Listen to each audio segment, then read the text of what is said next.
Masechet Makkot Daf Yod Bet. Nigmar dino v'nasa kohen ben girusha or ben halusa. Someone killed someone else b'shogeg, and he goes to court, and the court gives him a verdict. You have to go to Ayir Miklat because you killed b'shogeg. Now we would expect that he would be able to go free once the Kohen Gadol dies. The Kohen Gadol, who is Kohen Gadol at the time of the verdict. Here's the problem: after the verdict, one finds out that the Kohen Gadol is actually a ben girusha or ben halusa.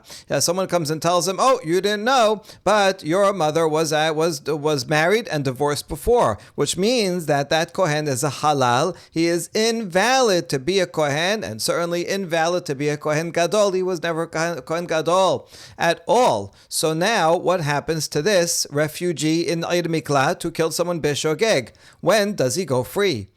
Peligi ba Rabbi Amer Rabbi Yitzchak napacha. Chad omer meta kehuna, v'chad omer batla kehuna. This is machlok between Rabbi Amer and Rabbi Yitzchak napacha. We don't know which one said which. One of them says that this is the same as if the Kohen Gadol died, and he goes free. Why? Because he was Kohen Gadol before. It's kind of like we have a chazakah, similar to a Sefer Torah. Let's say someone is reading a Sefer Torah, reading parasha, and he finds a mistake. The halacha is, you don't have to go all the way back to the beginning of the parasha. You don't have to go all the way back to read the last few parashiot that were read from this. Even though right now you see that there's a mistake, we say there was a chazakah, it was kosher until now, and even though right now we know it's not kosher, we don't say retroactively it was not kosher. It had a kosher status until now, and then, okay, now we'll put it away. We'll get a new one, and we'll start reading from that pasuk. The same thing with this Kohen Gadol. We assumed he was a good Kohen Gadol. As far as anybody knew, he was totally fine, so therefore he was a good Kohen Gadol. Now, all of a sudden, someone came and brought the get. I found this, and turns out of his mother that she was a divorcee. So now he's no longer a Kohen Gadol. So he was a Kohen Gadol, now he's not a Kohen Gadol. That's the same as dying. He didn't die, he's still alive, but the point is that there was a Kohen Gadol, and now he's no longer a Kohen Gadol, so the refugee can go free. The other opinion says the opposite. Now that we know that this Kohen Gadol was a ben girusha from the time that he was born, the whole time he was never a proper Kohen, he was a halal.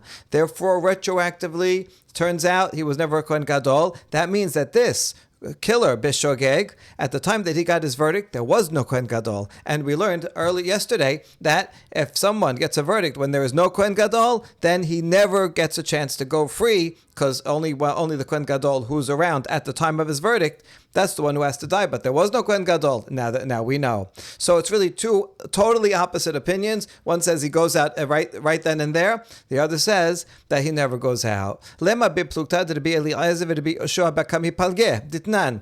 Haya omed umakriv al gabe hamizbech v'noda shu ben girusha ben halusa. Rabbi Eliezer omer kol korbanot sheikri pesulin v'Rabbi Yoshua machshir. So let's propose that these two Amoraim are arguing along the same lines as the following two Tanaim in a Mishnah in Masechet Terumot. That says, let's say a Kohen was standing and he was sacrificing a sacrifice on the Mizbeach. And right at that moment, while he's in the middle of the Avodah, he finds out that he is a Ben Girusha or Ben Chalusa. He thought that his mother was never married before. Someone comes and says, "Oh, we just found out, look, there's a get. Your mother had been married before, and therefore your father, Kohen, was not allowed to marry her, and you are a Halal, and you are not allowed to serve in the Bet HaMikdash." So what do we do? So Rabbi Eliezer says that all of the korbanot that he had sacrificed are all no good, null and void. That morning he'd made a korban hatat for someone, that someone has to go and do it again. You have to go all the way back and see all the things he did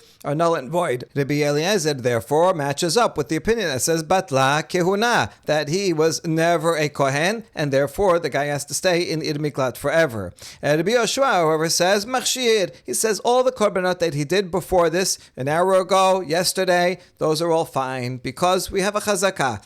we assume a person is a kosher kohen, not knowing any otherwise, and so he was a kosher kohen until this point when we found out he is a ben gerusha. So from now on, all the korbanot that he does will not be good, but until now, they are fine. That is the same as the opinion that says meta keuna. There was a kohen gadol at the time that he got his verdict, and now he's no longer kohen gadol, so it's the same as dying, and he can go free right now. Man damar meta Rabbi Yoshua, man damar batla Rabbi Eliezer. We make it explicit. The opinion that says it's like he died, that would be Rabbi Yoshua, and the opinion that says that there never was a Kohen Gadol, that's the same as Rabbi Eliezer that says all of his korbanot are not good. So is this true that we should line up these Tanaim with these two Amoraim? Let's see. Alibad Rabbi Eliezer kol amala plige. So if you follow Rabbi Eliezer, then certainly Rabbi Eliezer, who says you go back and it's no good, that certainly will only be according to the opinion that says batla, that it's damar batla, that the Kohen Gadol was never a Kohen Gadol. So there's no way around that. Rabbi Eliezer and that opinion will line up, and the other opinion cannot fit with Rabbi Eliezer. However, ki peligia libad Rabbi Yoshua, man damar meta ki Rabbi Yoshua, man damar batla, ad kan lo kama Rabbi Yoshua hatam dichtiv, barech Adonai chelo fol yadav tirseh, afilu chalalin shebo, aval hacha, afilu Rabbi Yoshua modeh. However, it is possible to say that both Amoraim are arguing within the opinion of Rabbi Yoshua. That even though Rabbi Yoshua says what he said, let's see how we can explain both opinions within Rabbi Yoshua. So the opinion that says it's as if he died from now on, and there was a Kohen Gadol, he was good until now, that would fit perfectly with Rabbi Yoshua, as we said before, that all the korbanot until now, we assume he was a good kohen, and only from now on he's pasul. We don't go retroactive. That's good. And the other opinion that says it's as if there was no kohen gadol for the law of Ir Miklat, well, he can argue as follows. Rabbi Yoshua only held his opinion here regarding korbanot because of the pasuk at the end of Devarim in Vezot HaBaracha. Moshe's blessing to Levi, and Kohanim are within Levi, is bless God, his property, chelo, and accept the work of his hands. But chelo, we're making a play on words as chalalin. Hashem bless even a halal kohen, and be favorable to the work of his hands, to the korbanot that he brings. In other words, this pasuk is saying that if someone turns out to be a halal, then we don't go back retroactively and say everything was no good. We say, listen, we did our best. We didn't know he was a halal until now. So Hashem and Moshe prays, please accept the work of his hands, even though he was a halal. And based on that pasuk, Rabbi Yoshua says, for korbanot, we make an exception. Even though it was a halal, we say all the korbanot that he made until now, Hashem will be okay with it, Hashem will accept it. But that pasuk is only talking about korbanot. Regarding other contexts, regarding Ir Miklat, even Rabbi Yoshua would agree that there never was a Kohen Gadol. You thought this guy was a Kohen Gadol? He's a Halal the whole time. Retroactively, there never was one. At the time of the verdict, there was no Kohen Gadol. Therefore, Rabbi Yoshua could agree with that opinion that says that Batla Kehuna, there never was a Kohen, and he stays in Ir Miklat forever. Next, Nigmar Dino, if the verdict was decided when there was no Kohen Gadol, as we just said, we talked about that. And then they said that someone has to stay in the Ir Miklat, and he can't leave, not even if he needs to be a witness, not even if the community needs him, not even if he's a general of the army like Yoab ben Seruya. There's no excuses, nothing else. If he leaves the Ir Miklat, then the Goel Hadam can kill him, and it doesn't matter if we need him for something else. There's no exceptions to this. Now that we mentioned Yoab ben Seruya, actually, it's not by coincidence that we're mentioning him, because Yoab ben Seruya was in precisely a similar situation. He tried to take refuge at the Mizbeach. So let's see his story. Amar Rav Yehuda Amar Rav, Shete ta'ayot ta'a Yoab be'ota sha'a, tichtiv vayanos Yoab el ohel Adonai, vayachazek bekarnot ha-Mizbeach. So Yoab ben Seruya, he killed people that he wasn't supposed to. He killed the generals, Avner and Amasa, and David was not happy with that. So David, on his deathbed, he told his son, King Shlomo, I want you to take revenge against Yoab. And so, then when he died, Yoab knew that his life was in danger. So Yoab went and ran, as it says in this pasuk, to the tent of God, and he held on to the horns of the Mizbeach. That's in each corner, there was a part that stuck out. He held on to the horns so that that would be refuge for him. So that's not a city of refuge, but it's something similar, that he thought that by holding on to that, he would be saved. Turns out Shlomo says, no, that's not the law. And so they killed him, even though he was holding on, and they dragged him out, and that did not help him. He was killed anyway. So he made a mistake. In fact, he made two mistakes regarding this halakha. He thought that the horns would help him, but he was wrong. What was he wrong about? Ta'a sheno kolet ela gago. Number one, it's not the horns that will save a person. That's not home base, but rather the top of the altar. So he was holding on to the wrong section of it. Vehu tafas bekarnotav. He held on to the horns rather than the top of it. Ta'a sheno kolet ela mizbach bet olamim. Vehu tafas mizbeach shel Shiloh. And the second mistake is that only the Mizbeach in the eventual permanent Bet HaMikdash can be a safety zone, but he was holding on to the Mizbeach in Shiloh, and that doesn't count. So that's the two mistakes he made, and that's why King Shlomo sent a messenger and killed him there on the spot. Abaye Omer, Beha Name Mit'ata Sheno Kolet Ela Kohen Va'aboda Biyado Vehu Zar Haya. Abaye said there's another mistake that he made, which is that the Mizbeach only takes in and provides refuge for a Kohen while he is while making a Korban. In other words, if you have the Kohen, he's Chayab Mitah. Okay, the Kohen happens to be, at that time, he's doing a Mizbeach. So we don't take him in the middle of the Avodah and drag him out and kill him. We wait till he finishes Avodah. While he's doing the Avodah, okay, that takes precedence. And then after he finishes, okay, then we go take him out and kill him. However, Yoav was a non-priest. He was not doing Avodah there. This might relate to what it means when it says not the Karnotav, but the top of it. When you're actually doing something on the Mizbeach and not just holding on to the corner. Amar Shakish, Shalosh Tayot, Atit Sarosh, Romi Litoh. Shakish says another tradition about someone who made a mistake regarding trying to take refuge when he was not allowed to. And this regards the guardian angel of Rome. Every country has their guardian angel, and the guardian angel of Rome knew that he was in trouble because Rome went overboard in attacking Israel, and Rome was going to be punished, and therefore its angel was also going to be punished. Now the angel made three mistakes when it was seeking refuge. Tichtib, mi ze ba me Edom hamus begadim mi Bosra. The pasuk in Yeshaya says, who is this coming from? Edom. So that Edom is related to Rome. Crimson garment from Bosra. Crimson garment, red garment, maybe reflecting the blood that Rome took when it killed many people. And Bosra, we'll see the significance of that. To'eh, she'ena koletet ela besed v'hu goleh le Bosra. So number one, besed, we saw earlier, is in fact one of the Arei Miklat, but this angel made a mistake and thought it was Bosra. Hey, he got the wrong place. So that's number one. He didn't go to the proper Ir Miklat, the Besed, but rather to Bosra. Second, even in Ir Miklat, even if you went to the proper one, only gives safety to someone who kills by mistake, not someone who kills on purpose. And the Romans, they killed on purpose. And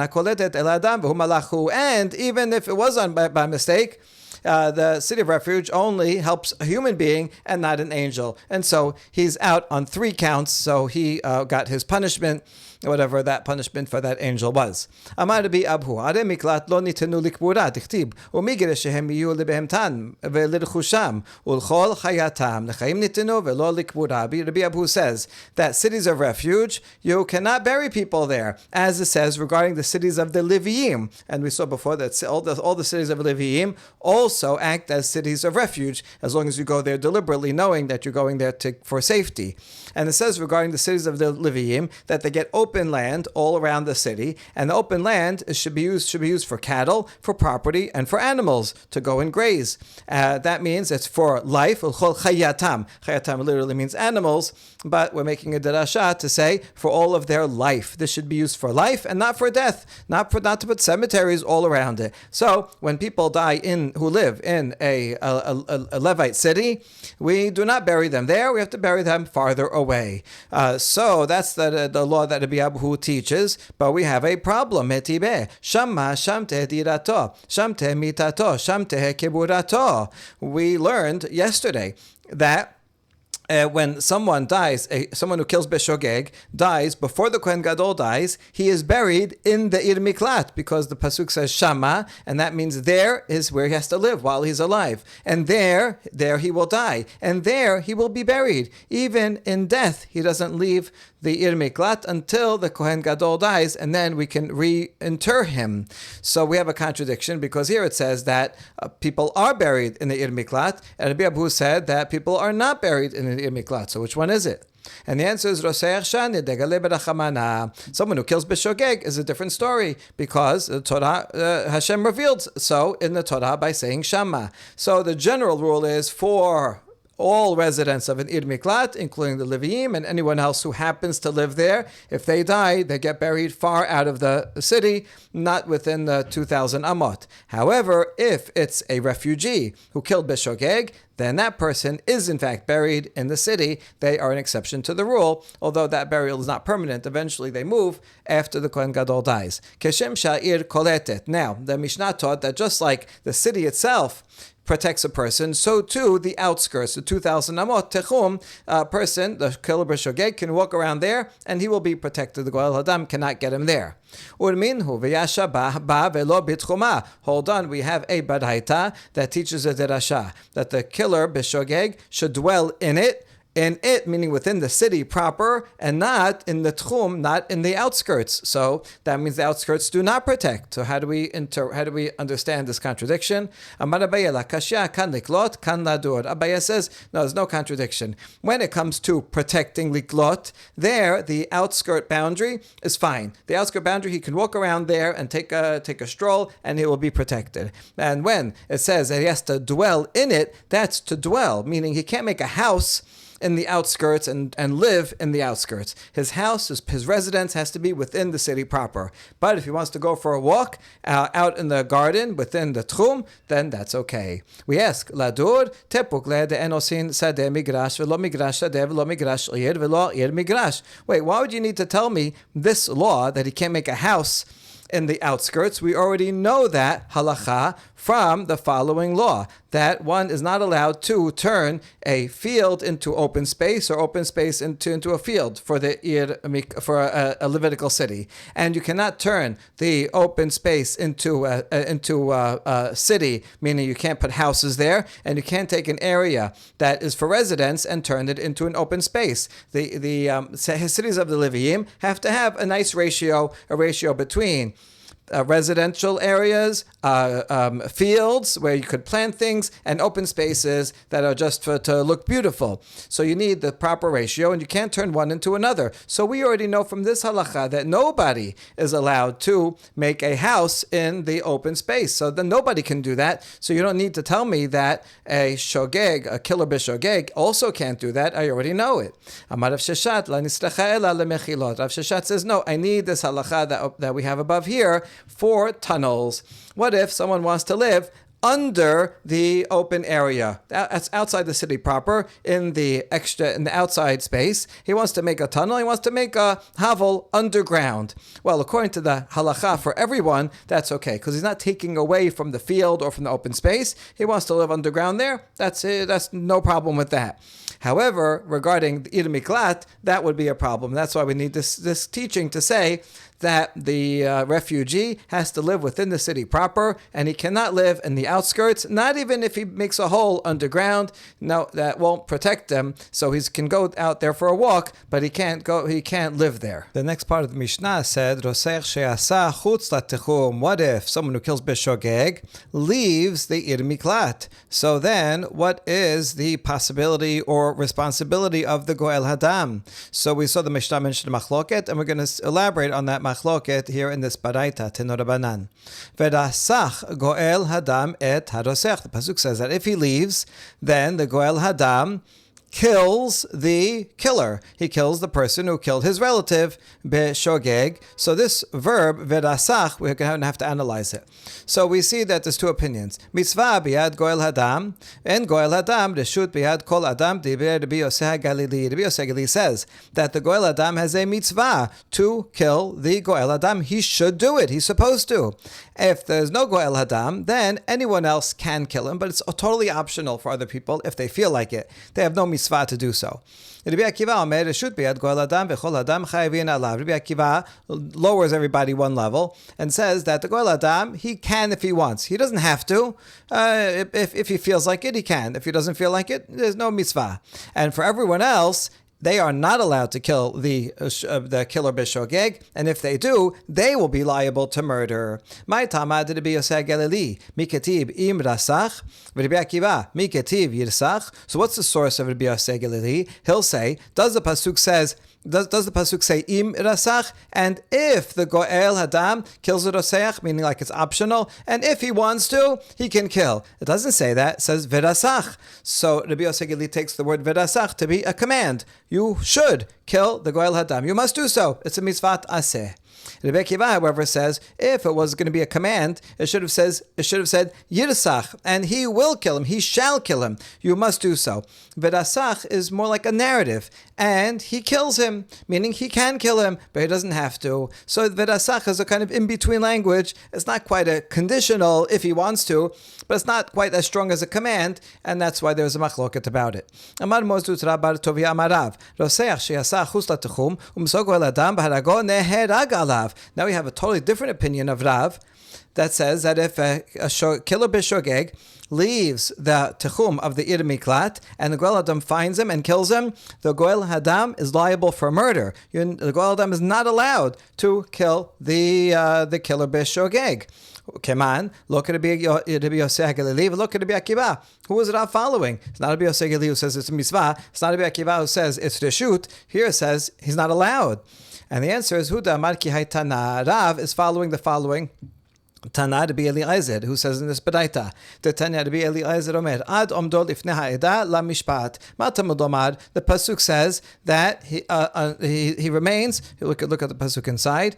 Vehayu lachem ha'arim miklat migoel, velo yamut haroseach ad Omdol Ifnei Ha'eda La Mishpat. The cities will be a refuge from the avenger, so that the killer may not die unless or until he has stood trial before the assembly. What does that mean? שנאמר ורצח גואל הדם את הרוצח יכול מיד תלמוד לומר עד עומדו לפני העדה למשפט.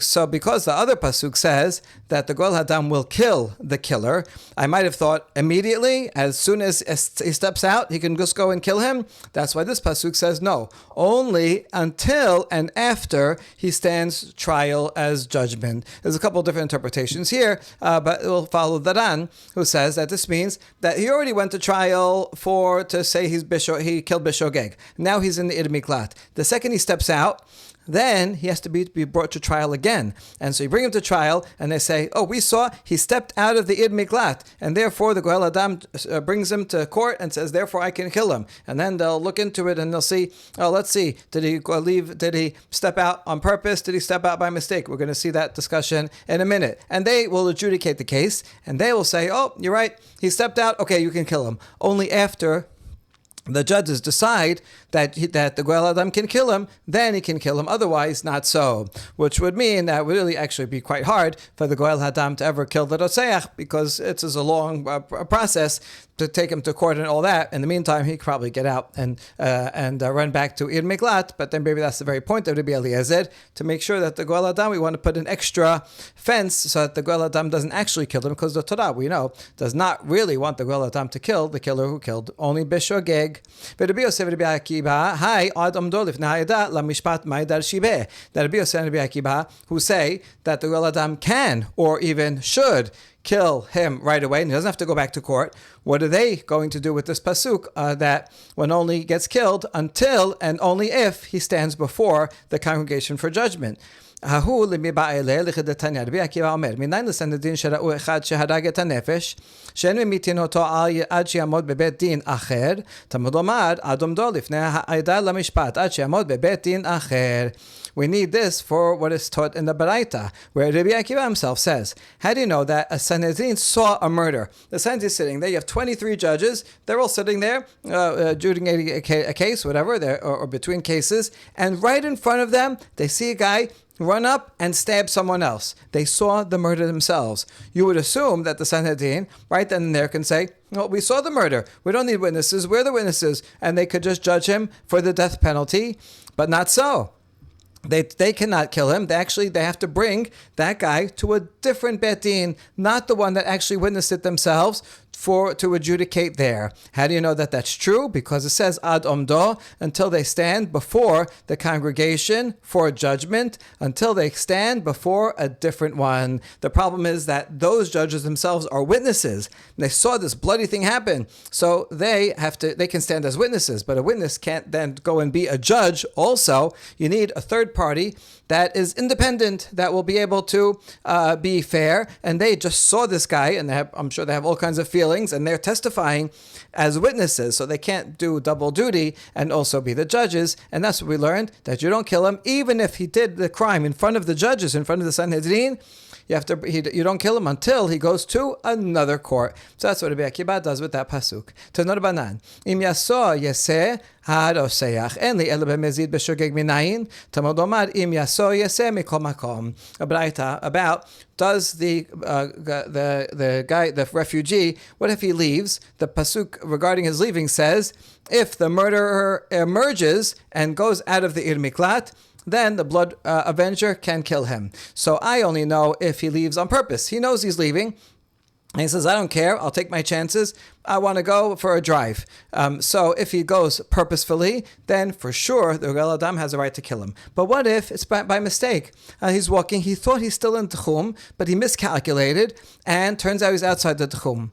Can the Goel Adam kill him? Yes, that's why it says double language. Yatso, yetzeh. Why use two verbs? One to teach b'mezid, and one to teach even b'shogeg. V'hatanya, v'haorgo b'mezid neherag b'shogeg goleh. Hold on, there's another braita that says otherwise. This braita is talking about a killer b'shogeg who left the city not unknowingly. He didn't realize that he left the city, or he didn't know the law. Then, if the Goel Hadam kills him on purpose, the Goel Hadam will get the death penalty. And if the Goel Hadam killed him by mistake, the Goel Hadam will go to Galut, meaning that if someone leaves the Ir Miklat by mistake, he may not be killed. This contradicts what it says over here, Im yaso yaseh, even b'shogeg. And the answer is lakasha. Ha keman damar amrinan dibera Torah k'shon b'nei Adam. Ha keman damar la amrinan dibera Torah k'shon b'nei Adam. In fact, there is a machloket between them, and the second braita is following the opinion usually associated with the Rabbi Ishmael, who says that the Torah speaks in regular normal human language, and in normal human language, people use doubled verbs for emphasis. If he surely goes out, and so therefore you don't learn anything new from it. We only know that if he leaves b'mezid, then the Goel Hadam can kill him. B'shogeg, no, he cannot kill him. Whereas the first braita is following the opinion usually associated with Rabbi Akiva, who says the Torah does not speak in normal human language, it uses special language. And in this special code language, a double verb, you do learn something from each verb, b'shogeg and mezid, and therefore this braita is following that methodology, and therefore the Goel Adam can kill someone who leaves even b'shogeg. Amar Abaye, mistabera keman damar dibera Torah k'shon b'nei Adam. Abaye says, I think this opinion makes more sense. The one that said that the Torah uses normal language and only someone who leaves b'mezid can be killed, but a killer who leaves Ir Miklat b'shogeg cannot be killed. Why? Logically, shelo yeheh sofo chamur mitchilato. Ma mitchilato b'mezid neherag b'shogeg goleh, af sofo b'mezid neherag b'shogeg goleh. So that his end, meaning what happens to him at the point when he leaves Ir Miklat, should not be judged more stringently than the act that he did at the beginning when he killed someone. Just as when he actually killed someone all the way back in the beginning, if he had done it on purpose, he would get the death penalty. But he only did it b'shogeg. So, you only did b'shogeg, you don't get the death penalty, you only go into exile. So too, his act at the end, leaving the Ir Miklat, that should be the same thing. If he goes on purpose, then he deserves death penalty. But if he left the Ir Miklat by mistake, is that any worse than killing someone by mistake? Surely killing someone by mistake has to be worse. And yet when he killed someone by mistake, his first act, he only got exile, not death penalty. So for sure, just leaving the Ir Miklat should not be punishable by death if done by mistake. So the only thing is that he has to make sure to go back once he realizes. Taneh hada av sherag beno naasa lo goel hadam v'tanya idach en beno naase lo goel hadam. And now, in an interesting case, what if a father killed a son? Now, who is the goel hadam? Well, we're going to see two possibilities. It could be another son, a brother of the deceased, or a son of the deceased, a grandson of the av. So right now we're assuming it's a brother of the deceased. So, a father kills a son, another son can be Goel Hadam, and he can kill his father. Imagine that. Whereas another Braita says, no, while generally a Goel Hadam can kill the killer, but here it's his own father. So no, a son cannot be a Goel Hadam. Lema had be Yosef, had be Akiba. Should we propose that each of these Baraitot are following one or other of these opinions? That Rabbi Yosef who says it's a mitzvah for a Goel Hadam to kill, so he would say that a son can kill his father because if it's a mitzvah. Whereas Rabbi Akiva who says it's optional. Well, if it's optional, then don't do it. This is your father, so kibud avayim is going to count for something, and that would say no, you can't kill it. It's only to shoot, so don't do it. Rabbi Agassi says it's a mitzvah. If it's a mitzvah, fine. That maybe that will override kibud avayim.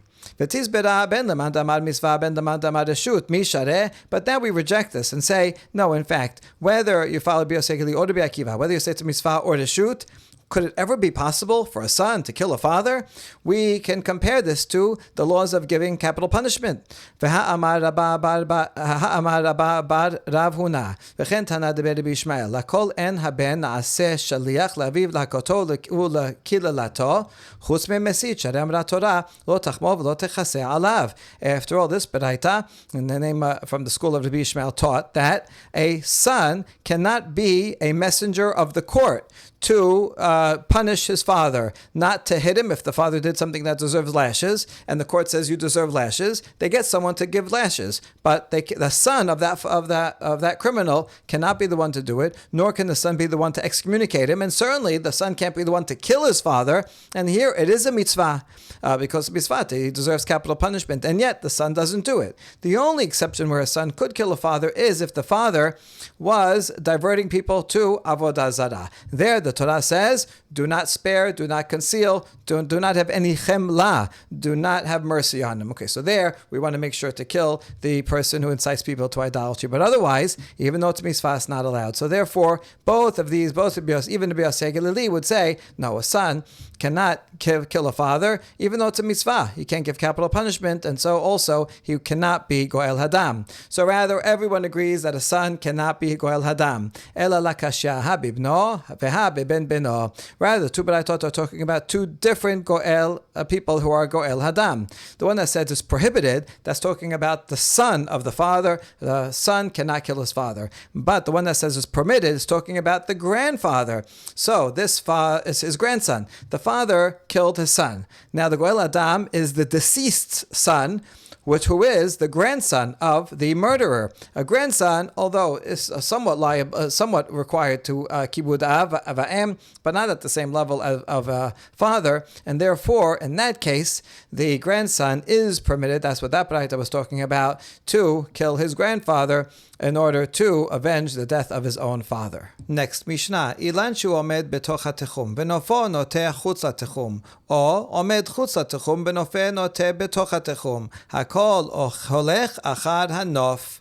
Let's say you have a tree that's right on the boundary of the city of refuge. So here's the inside, and then there's a wall, and that's outside. So if the guy is inside, he's good. If he's outside, the Goel Hadam could kill him. But now we have a tree that's right on the border. So let's talk about two cases. If you have a tree that the trunk is on the inside, but the shade, most of the leaves, most of the branches are going to the outside.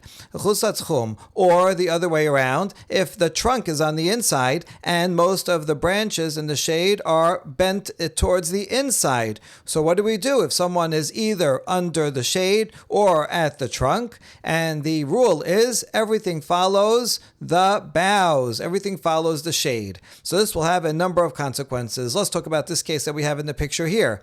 Here, the trunk is inside and the shade is outside. And the rule is we follow the shade. Therefore, we consider the whole tree to be outside, even the part that's over here. So that would mean if the killer, the Bishogeg, is outside, for sure, the Goel Hadam can kill him. You don't say, we follow the trunk, and since this is part of the trunk and he's near it, no, we follow the shade. And that would mean also that, the Gemara is going to discuss this further, but this is a simple reading, if the killer Bishogeg is sitting at the trunk of it, since the whole tree follows the shade, the Goel Hadam will be able to kill him even though he's inside the wall in Ir Miklat, but this tree is considered a tree that's outside, and even the trunk follows the branches. Just like the branches is outside, he who is at the trunk is considered outside, and the Goel Hadam could kill him.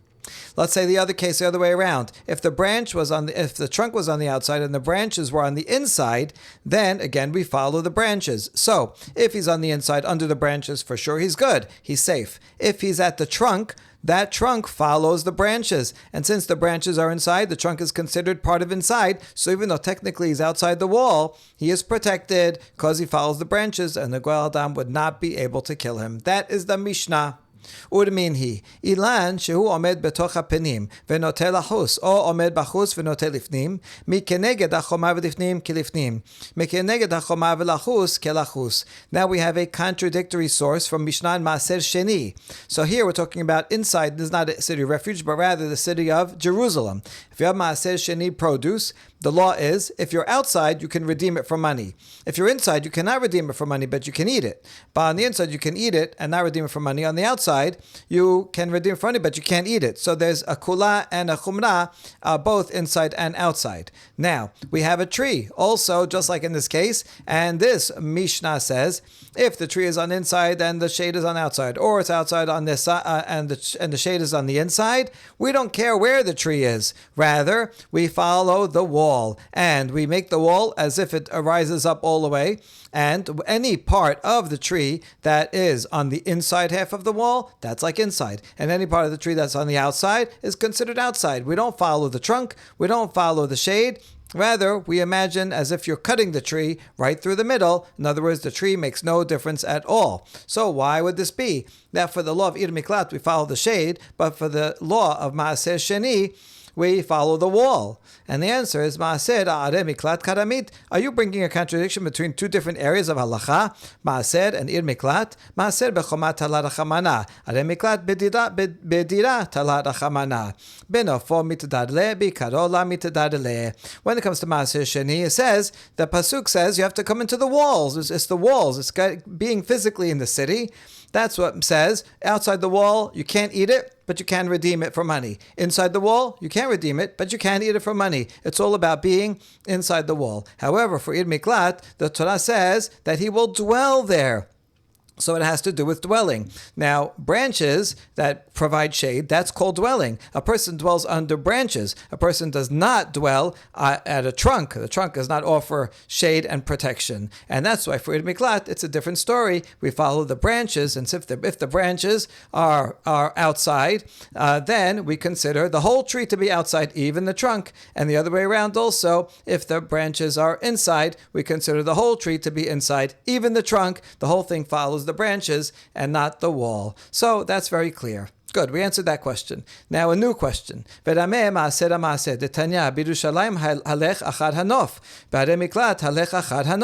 Braita says that for the law of Maaser Sheni, we follow the branches, and also for Ir Miklat, we follow the branches. So the Ir Miklat, that's the same as the Mishnah, we follow the branches. But this is a new opinion that says, regarding Maaser Sheni, what do we consider in Jerusalem or outside of Jerusalem? We consider it to be the branches. So this seems to, this Baraita contradicts the Mishnah over here of Maaser Sheni. So what do we do with that? Amar Rav Kahana, Lakasha, Rabbi Yehuda, Rabbanan.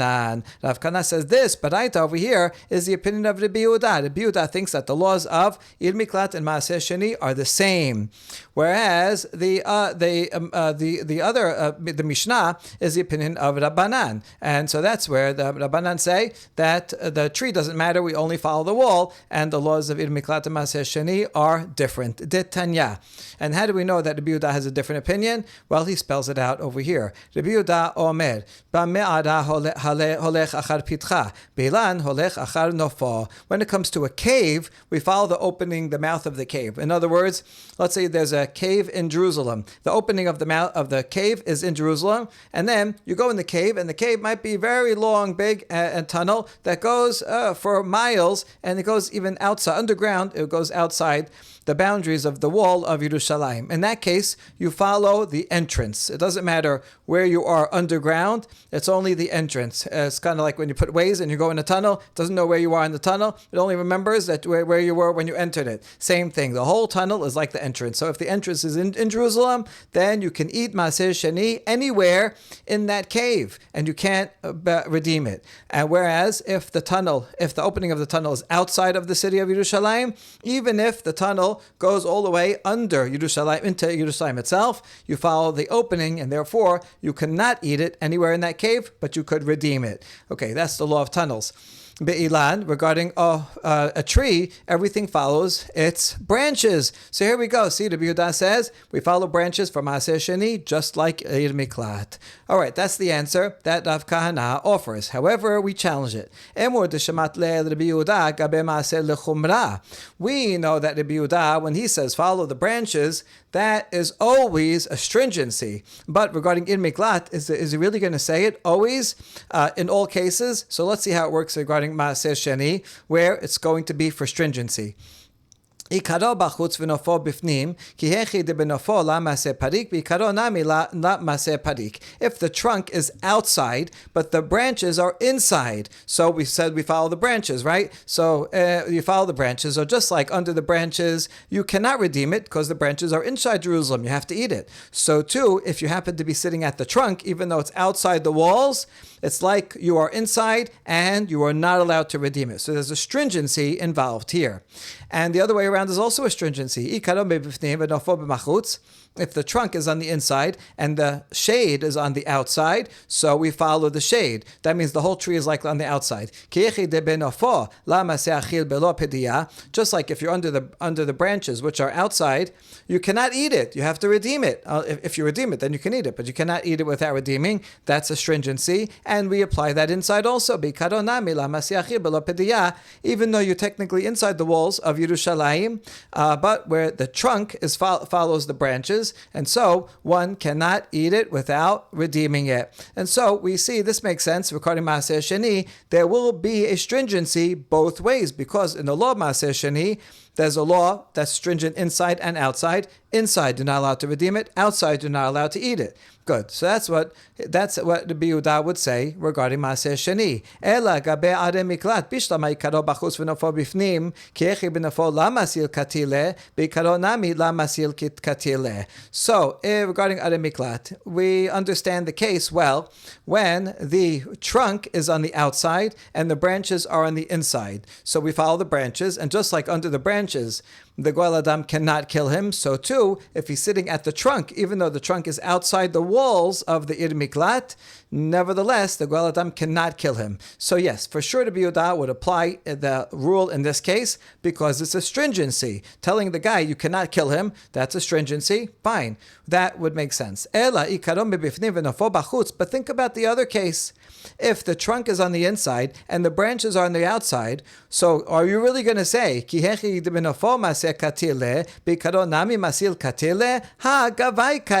are you really going to say that just like if he's under the branches, the Goel Adam can kill him because we follow the branches and they're on the outside, so too if he's standing next to the trunk, the Goel Adam can kill him, but he's inside the city. Could you really imagine that this would be a kula? We understand that Rav Kahana will apply this rule lechumra. And when it comes to Maaser Sheni, there is a chumra both ways.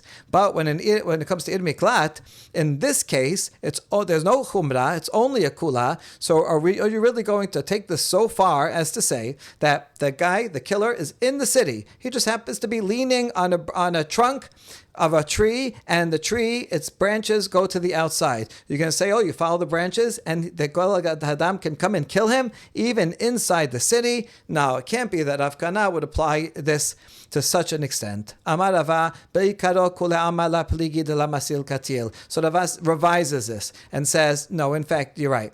If the trunk is inside and the leaves are outside, everyone agrees that the Goel Hadam cannot come inside and kill the Goel Hadam, kill the killer b'shogeg when he's inside, even though the leaves are on the outside. Now everybody would agree with that. Ka'eh benofo v'yachol lehorgo bechisim u'bisrorot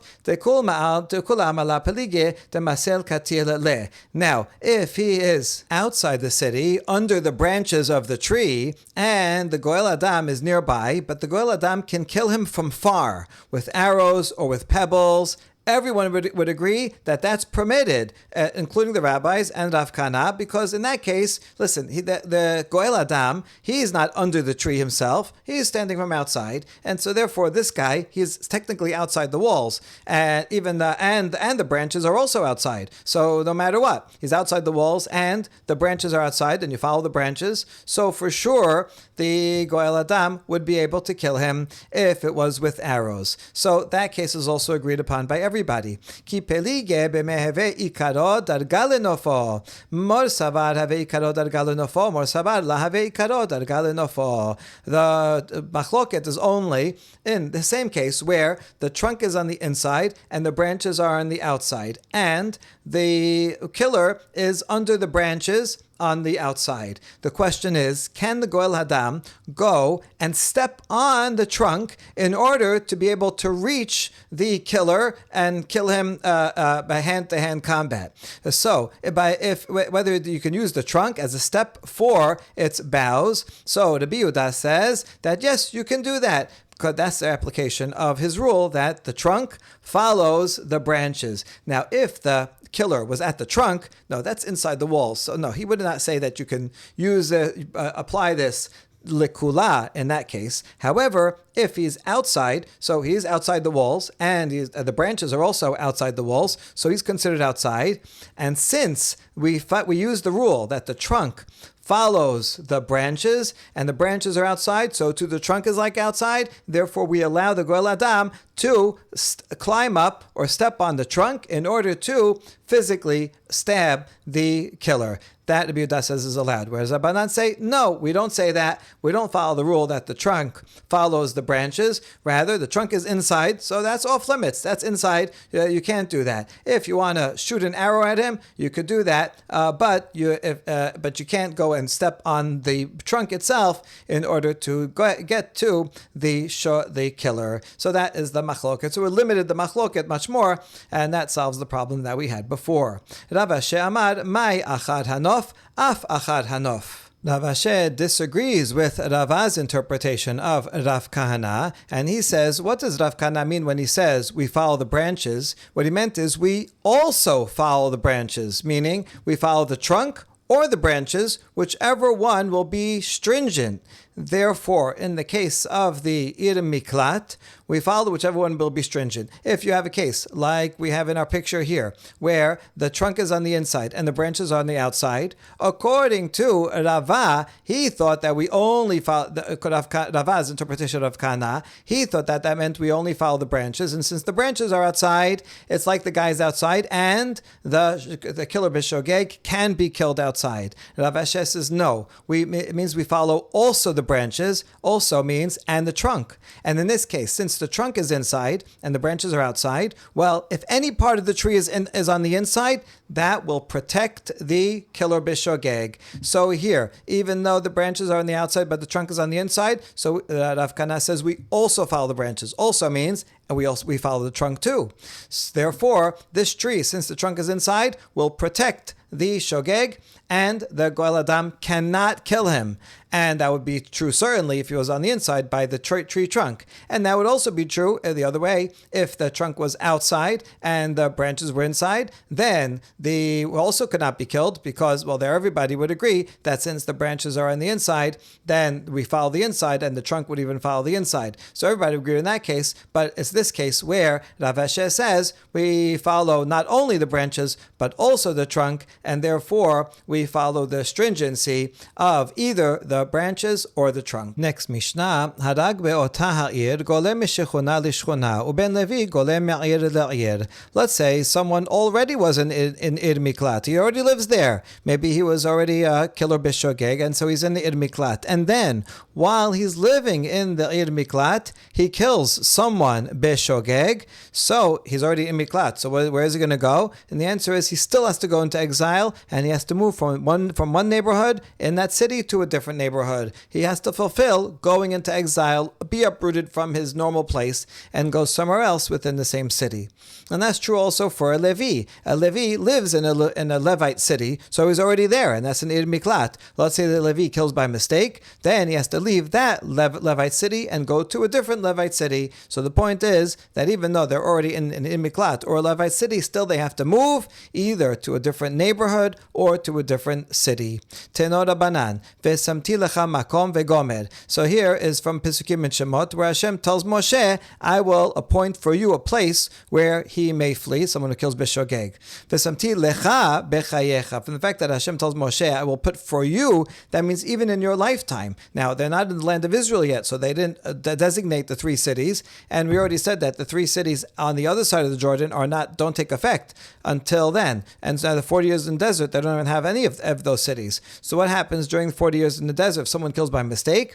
Well, there has to be a place. So it's going to be in your lifetime, Moshe. Makom mimekomcha. And it'll be from your place, Moshe. Where was Moshe? In the encampment. He was in the Machane Leviyah. You had the center, then the one around it was Machane Leviyah, and then around that was Yisrael. So someone who kills Beshogeg will go there. Aser Yanush Shama, that a killer will be able to flee there. Melamed Shayu Yisrael Maglin Bamidbar Lehechan Maglin Machane Leviyah. So putting all this together, it teaches that when Israel were in the desert, if someone killed by mistake, he would go into exile. Where to? He would have to go to the area where the Leviim were. That would be like an Ir Miklat. It's like a Levite city. They didn't have cities. They're on the road. They're walking. But that area of the encampment would be for refuge. Mikan Ameru Ben Levi Shahara Goleh Mipelech Lepelech Vim Gala Pilcho Koloto. From that same pasuk, we can learn that a Ben Levi who killed, since someone who kills goes to a Levite city in the first place. So what if a Levi himself kills?